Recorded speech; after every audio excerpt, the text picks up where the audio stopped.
News 18 India. Youth Uttarakhand में बीते कई दिनों से अवैध अतिक्रमण को हटाने की कार्रवाई चल रही थी, लेकिन बीते दिन मलिक के बगीचे स्थित अवैध मदरसा और मस्जिद को ढाने जब नगर निगम और हल्द्वानी पुलिस पहुंची तो वहां पर भारी भीड़ एकत्रित थी। विशेष समुदाय की ये भीड़ शुरू से नोकझोंक कर रही थी, लेकिन इंतजार उस वक्त का था जब उन्हें ये पता चले कि आखिर इतनी पुलिस और प्रशासनिक अमला क्यों आया है। जैसे ही उनको ये जानकारी मिली कि अवैध मदरसा और मस्जिद को उठाए जाने की प्रक्रिया है, उसके बाद लगातार पुलिस वालों से तीखी नोकझोंक शुरू हो गई, जिसके बाद हल्द्वानी में जमकर तांडव फैला। मेरे पीछे की जो तस्वीरें हैं वो गवाही इस बात की है कि कैसे उत्तराखंड के बड़े शहर हल्द्वानी में बीते दिन जमकर उत्पात मचाया गया। न सिर्फ कई जगह आगजनी की गई बल्कि सैकड़ों गाड़ियों को में आग लगा दी गई, जिसकी वजह से पूरा हल्द्वानी आज बंद है। हल्द्वानी शहर में आज कर्फ्यू लगाया गया है। 4 company paramilitary forces, 2 company PSC के साथ साथ उत्तराखंड पुलिस के तमाम जवान जो कई और जिले के हैं वो यहां पर मुस्तैद किए गए हैं। दंगाइयों को देखते ही गोली मारने का आदेश है, जिसकी वजह से आज भले ही सड़कें सूनी पड़ी हों, लेकिन बीते दिन जो घटना हुई है उसने तमाम सवाल भी खड़े किए हैं कि आखिर कैसे इंटेलिजेंस को इस बात की भनक तक न लगी कि इन लोगों की तैयारियां बेहद बड़े स्तर पर है।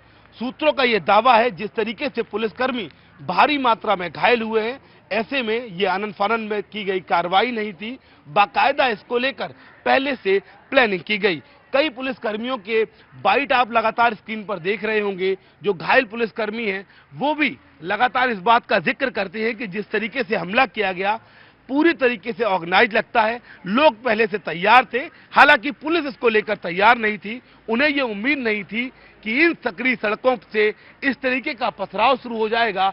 और तो और जिस पुलिस पर लोगों की रक्षा का काम है उनको अपनी जान बचानी मुश्किल पड़ जाएगी। एक पुलिसकर्मी लगातार बार बार अपनी वीडियो बाइट में ये कह रही है कि घर के अंदर जब वो घुस गए तो बाहर से पूरे घर में आग लगाने की कोशिश की गई। ये दिखाता है कि बीते कई दिनों से स्थानीय लोगों ने तैयारी कर रखी थी कि जब पुलिस और प्रशासनिक अमला आएगा तो वो हमला करेंगे, लेकिन लोकल इंटेलिजेंस यूनिट पूरी तरीके से फेल रहा।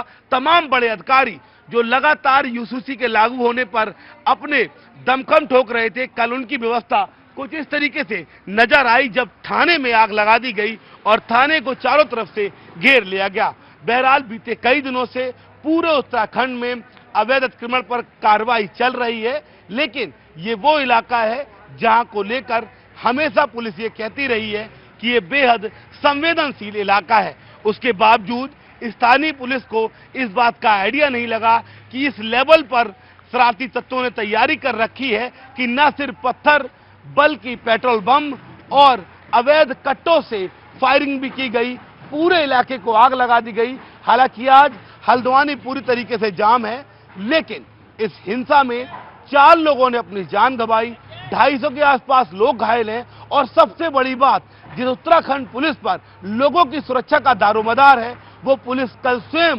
दया की भीख मांगती नजर आई। कई पुलिसकर्मी वीडियोज में रोते हुए नजर आए और अब तमाम सवाल खड़े हो रहे हैं कि आखिर पुष्कर सिंह धामी जिस कानून व्यवस्था की बात करते थे वो हल्द्वानी में कहां चली गई।